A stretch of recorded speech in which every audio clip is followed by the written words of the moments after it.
আমাদের আজকের খবরে আপনাদের সকলকে স্বাগতম। চলুন চলে যাই আজকের তাজা খবরে। ভোটের মাঠে নতুন সমীকরণ, হেরে গেলেন যে হেভিওয়েটরা।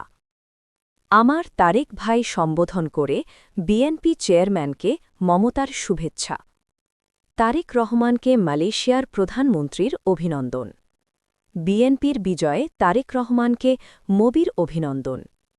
কর্মীর মৃত্যুতে বিজয় মিছিল স্থগিত করলেন রুমিন ফারহানা।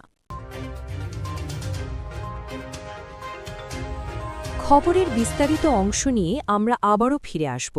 সঙ্গে থাকার জন্য আপনাদের সবাইকে ধন্যবাদ।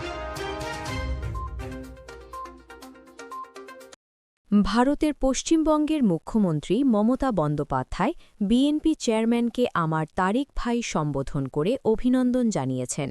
বৃহস্পতিবার ১২ ফেব্রুয়ারি দুপুর ১টার দিকে সামাজিক যোগাযোগ মাধ্যম এক্সে দেওয়া এক পোস্টে তিনি এই শুভেচ্ছা বার্তা জানান।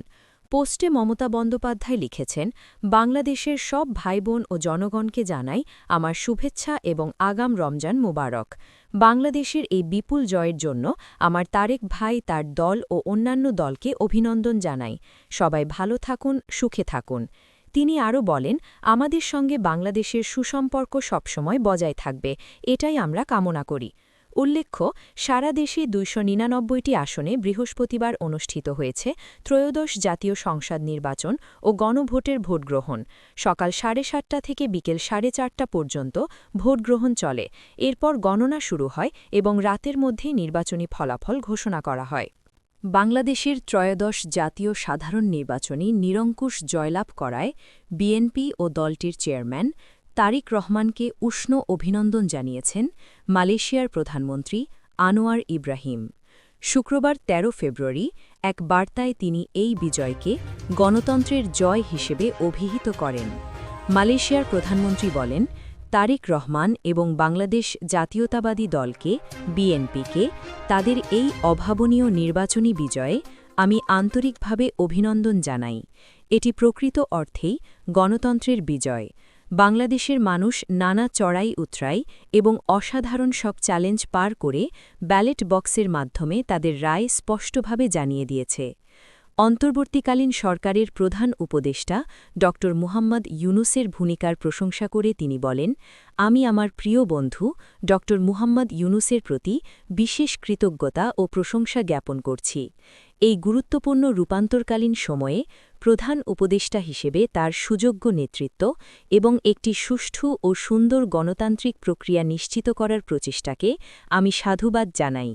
বাংলাদেশ ও মালয়েশিয়ার মধ্যকার দীর্ঘস্থায়ী বন্ধুত্বপূর্ণ সম্পর্কের কথা উল্লেখ করে প্রধানমন্ত্রী জানান, মালয়েশিয়া বাংলাদেশের নতুন নেতৃত্বের সাথে কাজ করতে অত্যন্ত আগ্রহী।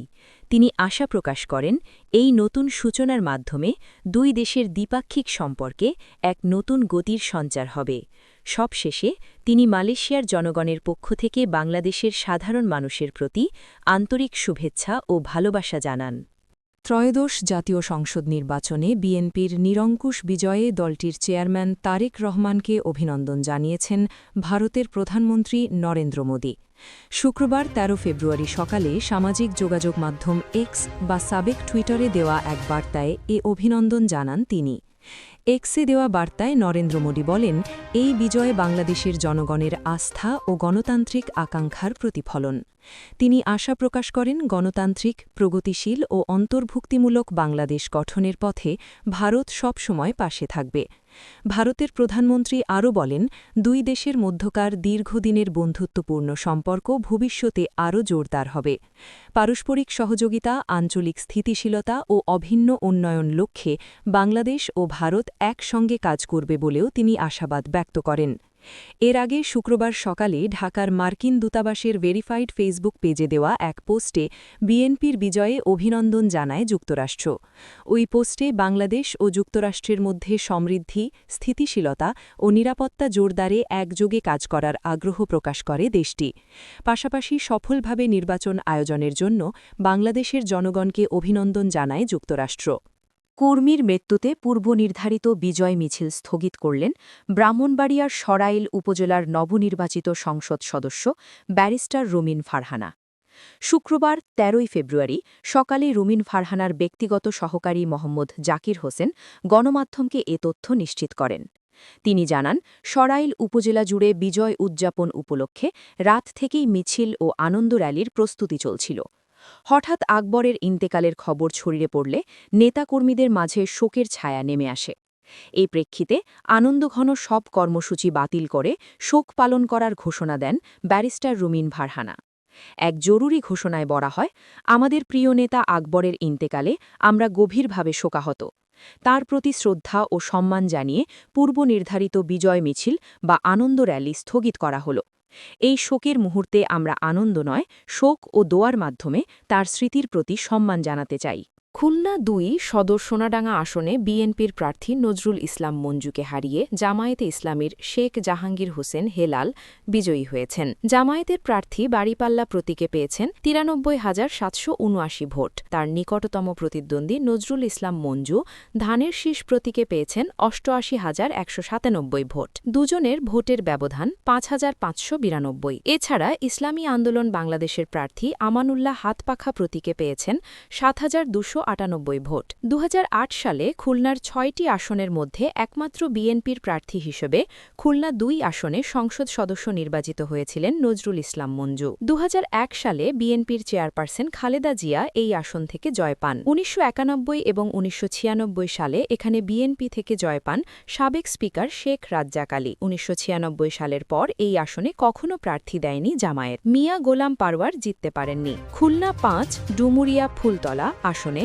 জামায়াতে ইসলামের সেক্রেটারি জেনারেল মিয়া গোলাম পারওয়ার হেরে গেছেন। তিনি পেয়েছেন ১,৪৬,২৪৬ ভোট। তার প্রতিদ্বন্দ্বী বিজয়ী বিএনপির প্রার্থী মোহাম্মদ আলী আসগর পেয়েছেন ১,৪৮,৫৫৪ ভোট। ব্যবধান ২,৬০৮। পোস্টাল কেন্দ্রসহ আসনটিতে মোট কেন্দ্র ছিল ১৫১টি। পরওয়ার ২০০১ সালে সংসদ সদস্য নির্বাচিত হয়েছিলেন ৪ দলীয় জোটের প্রার্থী হিসেবে। ২০০৮ এবং ২০১৮ সালেও তিনি বিএনপির নেতৃত্বাধীন জোটের প্রার্থী ছিলেন। এই আসনের লক্ষাধিক ভোটার হিন্দু সম্প্রদায়ের। তাদের ভোট পেতে দুই প্রার্থী চেষ্টা চালিয়েছিলেন। শেষ পর্যন্ত হিন্দু ভোট ও আওয়ামী লীগের ভোট ব্যবধান তৈরি করেছে বলে মনে করছেন রাজনীতি বিশ্লেষকেরা। অবশেষে হেরে গেলেন নাসিরুদ্দিন পাটোয়ারি। ঢাকা ৮ আসনে বেসরকারিভাবে বিজয়ী হয়েছেন বিএনপির প্রার্থী মির্জা আব্বাস উদ্দিন আহমেদ। তিনি তার নিকটতম প্রতিদ্বন্দ্বী নাসিরুদ্দিন পাটোয়ারিকে ৫,০০০-এর বেশি ভোটে হারিয়েছেন। শরফুদ্দিন আহমেদ চৌধুরী জানান, এই আসনের ১০৯টি কেন্দ্রের মধ্যে ১০৮টিতে সরাসরি ভোট গ্রহণ হয়। এতে বিএনপির মির্জা আব্বাস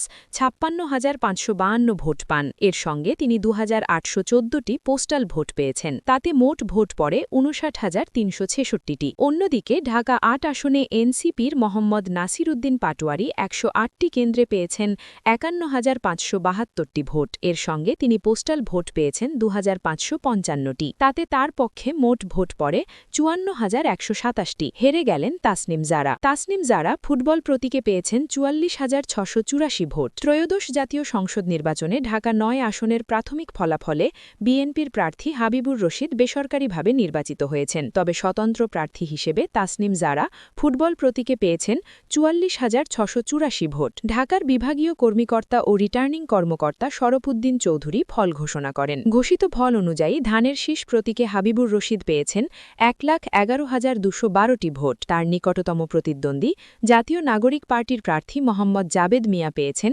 ৫৩,৪৬০টি ভোট। স্বতন্ত্র প্রার্থী তাসনিম জারা ফুটবল প্রতীকে পেয়েছেন ৪৪,৬৮৪ ভোট। জাবেদ মিয়ার তুলনায় ৫৭,৭৫২টি এবং তাসনিম জারার তুলনায় ৬৬,৫২৮টি ভোট বেশি পেয়ে জয় নিশ্চিত করেন হাবিবুর রশিদ। এই আসনে পোস্টাল ভোট সহ ১৭০টি কেন্দ্রে ভোট গ্রহণ অনুষ্ঠিত হয়। মোট ভোটার ছিলেন ৪,৬৯,৩৫৬ জন। ভোট দিয়েছেন ২,২১,৬৮১টি। বাতিল হয়েছে ৩,৯৯৩টি। ফলে বৈধ ভোট দাঁড়ায় ২,১৭,৬৮৮টি। অন্যান্য প্রার্থীদের মধ্যে ইসলামী আন্দোলন বাংলাদেশের শাহ ইফতেখার আহসান হাতপাখা প্রতীকে পেয়েছেন ৫,৮২৭টি ভোট। জাতীয় পার্টির কাজী আবুল খায়ের লাঙ্গুল প্রতীকে পেয়েছেন ১,০০২টি ভোট। শিশির মনির সুনামগঞ্জ ২ আসনে দিরাই ও সাল্লা বিএনপির প্রার্থী মোহাম্মদ নাসির চৌধুরী পেয়েছেন ৯৭,৭৯০টি ভোট। তার নিকটতম প্রতিদ্বন্দ্বী প্রতিদ্বন্দ্বী জামায়াতে ইসলামীর প্রার্থী মোহাম্মদ শিশির মনির। মাহমুদুর রহমান মান্না। বগুড়া ২ শিবগঞ্জ আসনে নাগরিক ঐক্যের সভাপতি মাহমুদুর রহমান মান্না